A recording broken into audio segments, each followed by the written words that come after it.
20 dangerous old car features that no longer exist.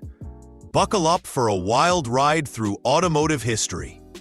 Remember when cars were built like tanks, but safety wasn't always a priority?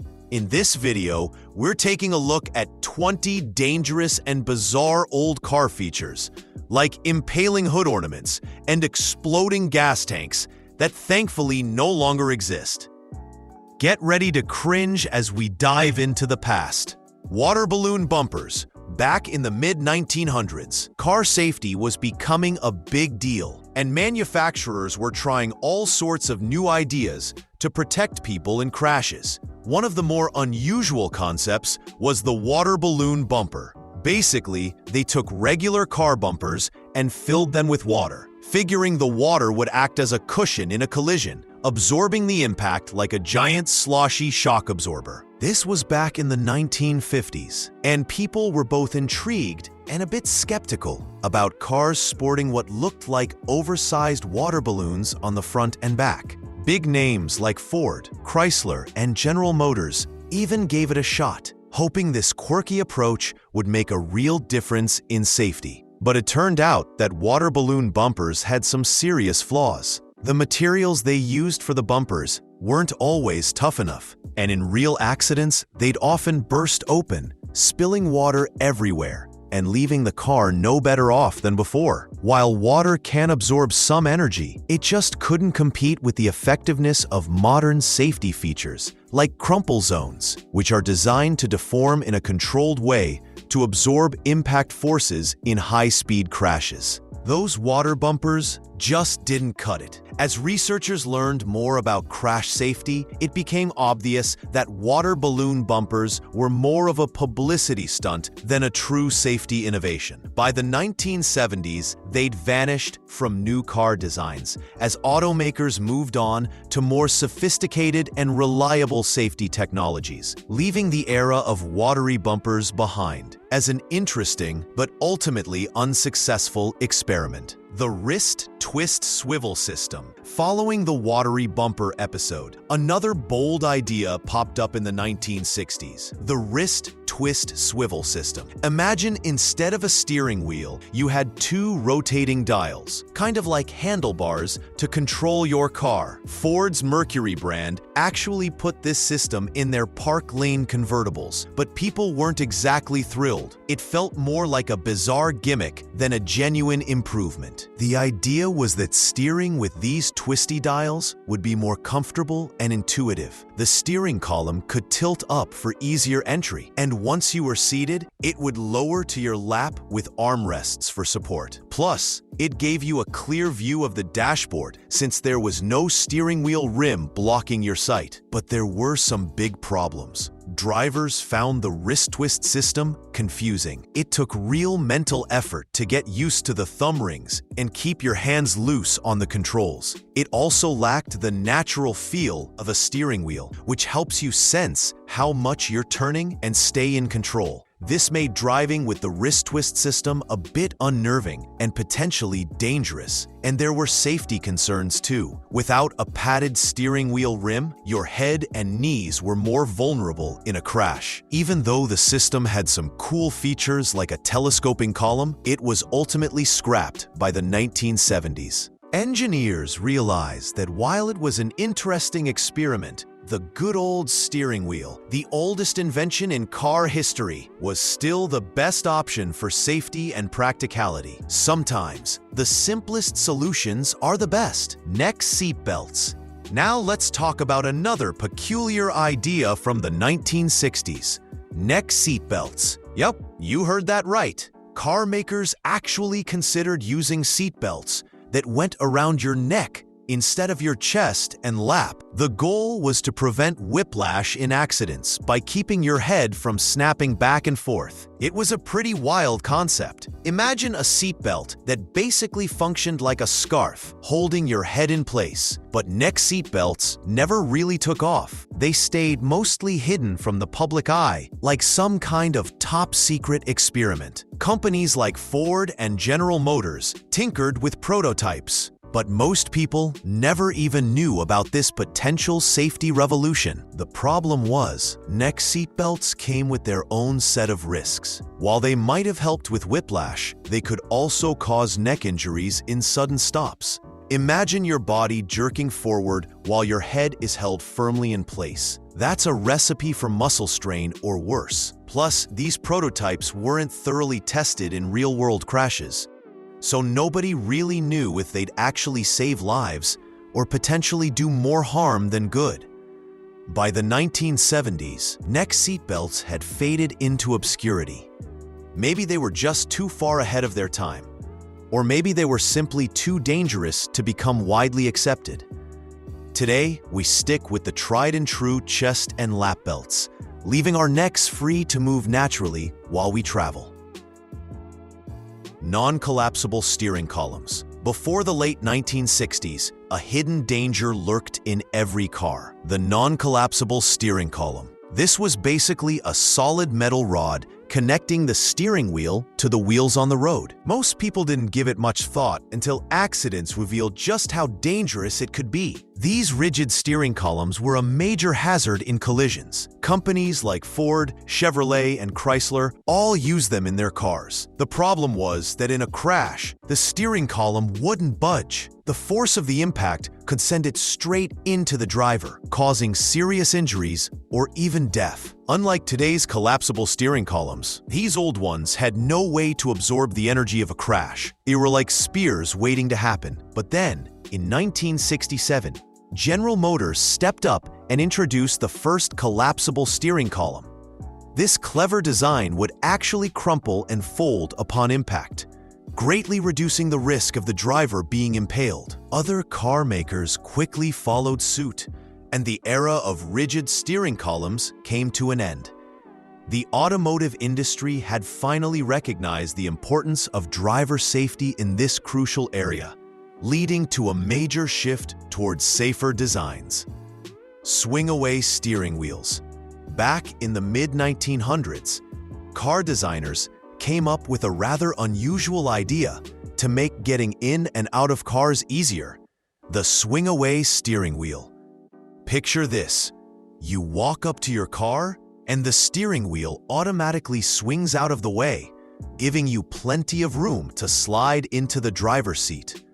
Ford introduced this quirky feature in 1961, offering it as an option on models like the Thunderbird.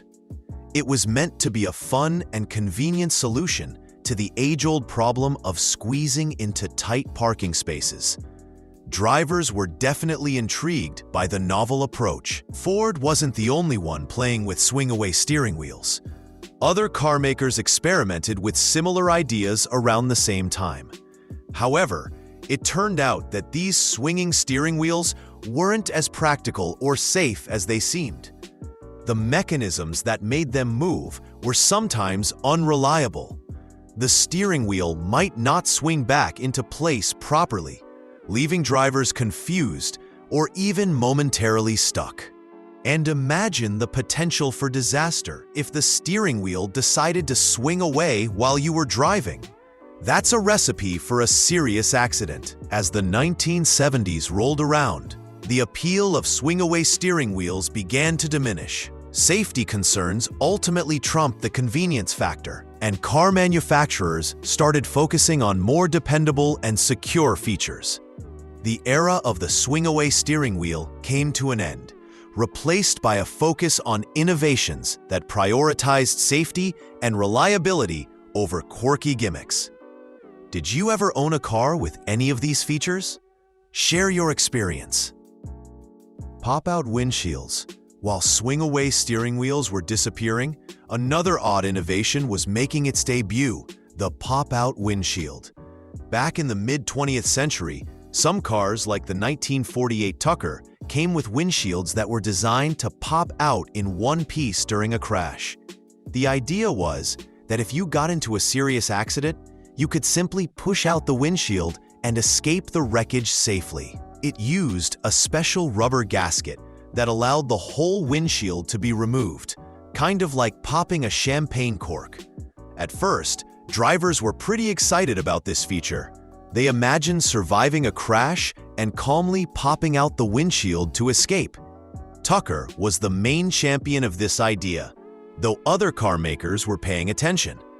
But as with many new inventions, there were some serious downsides.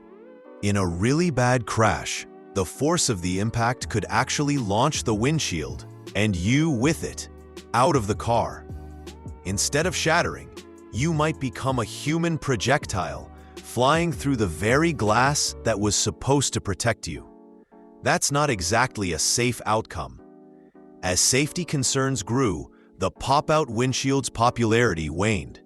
By the 1950s, panoramic curved windshields were becoming all the rage, offering better visibility without the risk of being ejected from the car. Then, the Motor Vehicle Safety Act stepped in and introduced new regulations, effectively ending the era of the pop-out windshield. These once innovative safety features faded into the background, becoming a quirky but ultimately impractical footnote in automotive history. Metal dashboards. In the early days of cars, dashboards were nothing more than simple metal panels. They held the essential gauges and switches, but that was about it. No fancy designs, no soft padding, just cold, hard steel. These metal dashboards were as tough and unforgiving as the cars they were built into. Imagine sitting behind one of these. No cushion to protect you in a crash, just a solid sheet of metal. Drivers back then didn't seem to mind too much. They were probably too excited about the novelty of driving to worry about the potential dangers. Companies like Ford, Chevrolet, and Dodge all used these metallic dashboards in their vehicles. But as time went on, it became clear that metal dashboards were a serious safety hazard. In a collision, they could cause devastating injuries. Heads, knees, and chests would slam into the unyielding metal with brutal force. Unlike modern dashboards, which are designed to absorb impact, these old ones offered no protection whatsoever. No foam padding, no airbags, just pure steel. By the 1960s, safety concerns were starting to gain traction. Engineers realized that metal dashboards were more of a threat than a feature. Crash tests revealed the horrific consequences of hitting your head on a solid metal surface, and car makers began to take action. They started adding padding, vinyl covers, and other safety features to dashboards. The era of bare metal dashboards came to an end. As the automotive industry finally prioritized safety over simple aesthetics. Lap-only seatbelts. As car makers moved away from dangerous metal dashboards, another important safety feature was emerging: the lap-only seatbelt. Back in the 1960s, these were the first real seatbelts to be introduced in cars. They were basically a simple strap that went across your waist, designed to keep you from being thrown through the windshield in a sudden stop or accident. People had mixed feelings about these early seatbelts. Some drivers and passengers saw them as potential lifesavers, while others found them annoying and uncomfortable. Companies like Ford and Chevrolet were among the first to offer lap belts in their vehicles. But even though lap belts were a step in the right direction, they had some serious limitations. They didn't offer any protection for your upper body and head. In a crash, you could still hit the dashboard, steering wheel, or windshield and suffer serious injuries. Safety experts and engineers recognized these flaws and started working on better seatbelt designs. By the 1970s, shoulder belts had been introduced. These diagonal straps worked together with the lap belt to secure both your upper and lower body, providing much more comprehensive protection in accidents. The combination of lap and shoulder belts quickly became the new standard for car safety, significantly reducing the risk of injuries and deaths in crashes. As a result, the era of lap-only seatbelts came to an end. They were gradually phased out and replaced by the more effective and comprehensive restraint systems we use today. Unsafe fuel tanks. The 1970s brought a dark chapter in car safety with the Ford Pinto and its dangerously placed fuel tank. Intended to be a small, economical car to compete with foreign models, the Pinto had a hidden flaw. Its fuel tank was located behind the rear axle, making it extremely vulnerable in rear-end collisions. Drivers initially loved the Pinto, unaware of the potential danger lurking beneath its stylish exterior. But tragedy struck when rear-end crashes caused the Pinto's fuel tank to rupture and burst into flames, turning the car into a fiery inferno. The public was horrified as the Pinto's deadly secret was revealed. It turned out that Ford, in an effort to save money, had knowingly prioritized profits over safety. A notorious internal document known as the Pinto Memo showed that the company was willing to pay out lawsuits rather than fix the problem. The consequences were devastating. At least 27 people died in Pinto fires, and many more suffered terrible burns. Ford faced criminal charges and massive lawsuits, severely damaging its reputation. As safety standards improved and crumple zones became commonplace, the Pinto's reign of terror ended by the late 1970s. Hood ornaments.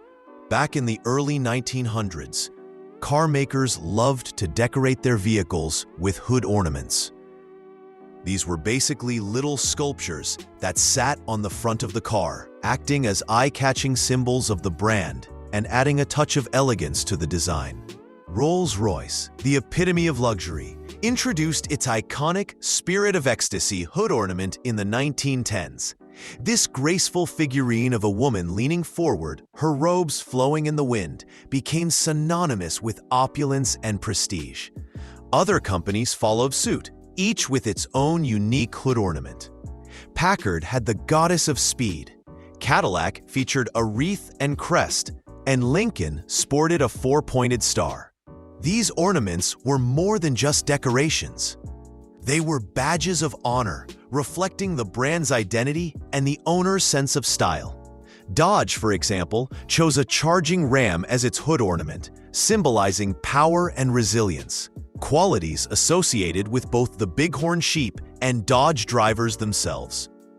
But as stylish as hood ornaments were, they also posed a serious safety hazard. Those elegant shapes, wings, animals, goddesses, could become deadly weapons in an accident, potentially impaling pedestrians or drivers. As pedestrian safety gained importance, regulations were introduced in the 1970s, requiring car makers to design collapsible hoods and use blunter hood ornaments to reduce the risk of injury. As a result, hood ornaments gradually disappeared from most cars. Some brands still retain their signature emblems, but they're often retractable or integrated into the hood design to minimize the danger. Which of these dangerous car features shocked you the most? Cigarette lighters and ashtrays. During the mid-20th century, smoking was considered not just common, but classy. Every car, from luxury sedans to family wagons, came equipped with built-in cigarette lighters and ashtrays. These features were as standard as seatbelts are today. Drivers and passengers could light up a cigarette with a simple push of a button that heated a metal coil red-hot within seconds. The cigarette lighter was often located conveniently on the dashboard or even in the back seat for passengers, and it doubled as a power outlet for other accessories later on. But in its early days, it had one purpose: lighting cigarettes.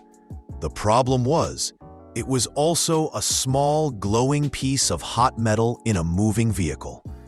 Accidents happened more often than people realized.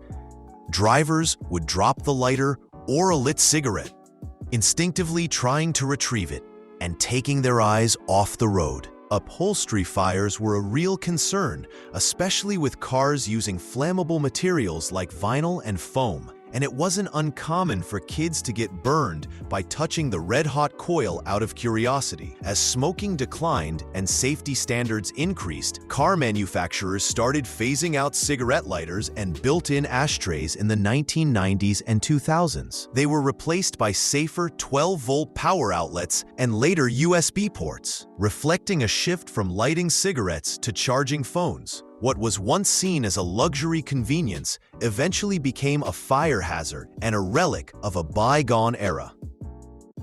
8-track and cassette players. Before Bluetooth and streaming, the 8-track and cassette players ruled the road. In the 1960s and 70s, these were cutting-edge technology, giving drivers the ability to bring their favorite music along for the ride. For the first time, the open road had a soundtrack, but as cool as they seemed, they came with their fair share of problems. 8-tracks were bulky, the sound quality was inconsistent, and the tapes had a nasty habit of getting stuck or tangled inside the player. Cassette players improved things a bit, but even they weren't perfect. Tapes could melt in the summer heat or unravel in the middle of your favorite song. Drivers often found themselves fumbling with tapes while driving, trying to fast forward or rewind just to find the right track, an obvious distraction. Loose tapes on the seat or dashboard could also become small projectiles during sudden stops or collisions. By the late 1990s, the CD player took over, and eventually digital audio made both 8-tracks and cassettes obsolete. Today, these old audio systems are nostalgic, reminders of a simpler analog era, but also of a time when enjoying music behind the wheel wasn't always the safest idea. Bench seats. There was a time when cars weren't just about getting from point A to point B. They were about closeness, comfort, and connection. And nothing symbolized that better than the bench seat. Stretching across the front of the car like a living room sofa, the bench seat allowed couples to sit shoulder to shoulder, families to squeeze in together, and even 3 people to share the front row. For decades, bench seats were a staple of American cars. In the 1950s and 60s, they represented freedom, romance, and the open road. Picture a young couple at a drive-in movie or a family heading out on a Sunday trip, all sharing one long front seat. But as cars got faster and safety regulations got stricter, bench seats became a problem. They offered no lateral support during turns or collisions, meaning passengers could slide or be thrown around easily. When seatbelts became mandatory, the bench seat design made it difficult to secure everyone properly. Bucket seats, individual seats with better ergonomics and built-in support, began to take over in the 1970s. They not only improved comfort and safety, but also allowed for the addition of center consoles, gear shifters, and armrests. By the 2000s, front bench seats were nearly extinct, surviving only in pickup trucks and a few nostalgic models. While bench seats hold a certain charm and nostalgia. Floor-mounted dimmer switches. Before the dimmer switch moved to the steering column, drivers used their foot to control the car's headlights. These small metal switches were mounted on the floor, usually to the left of the clutch pedal, allowing drivers to toggle between high and low beams by tapping their toe. It might sound handy, but it was far from safe. Drivers often had to take their eyes off the road to find the switch, and in bad weather, dirt or water could cause it to malfunction. In manual transmission cars, it was easy to miss the dimmer switch and accidentally hit the clutch or brake, creating confusion and risk during nighttime driving. By the late 1970s, most automakers moved the dimmer control to the steering column, where it could be activated by hand. A much safer and more ergonomic solution. The floor-mounted dimmer faded into history, remembered mostly by classic car enthusiasts who still stomp the floor instinctively when switching beams. Rear-hinged doors, known as suicide doors, these rear-hinged doors opened backward, opposite to the direction of travel. They were popular in luxury cars of the 1930s and 40s, including models by Lincoln, Packard, and even Rolls-Royce. The idea was elegance. Passengers could step gracefully out of the car, rather than awkwardly swinging their legs forward. But there was a big problem.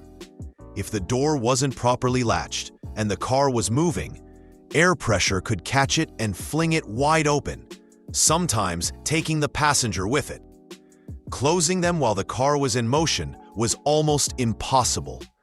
The design also made it risky for exiting passengers on busy streets, as the door opened directly into oncoming traffic. After too many accidents and near misses, most manufacturers abandoned the rear-hinged design by the 1950s. Today, suicide doors occasionally make a comeback in concept cars and luxury models, but with advanced locks and sensors that make them much safer than their dangerous predecessors. Vent windows. Before air conditioning became standard, vent windows, those small triangular glass panels near the front of the door, were the best way to get fresh air without rolling down the entire window. With a quick flick of the latch, you could direct a stream of air right into the cabin. They were convenient and gave drivers more control over airflow, but they also came with safety downsides. The thin metal frames were sharp and could shatter easily in a crash. They also provided weak points that thieves could exploit to break into cars.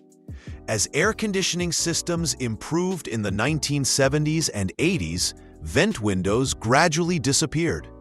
Modern car designs favored single-pane windows for aerodynamics, safety, and simplicity.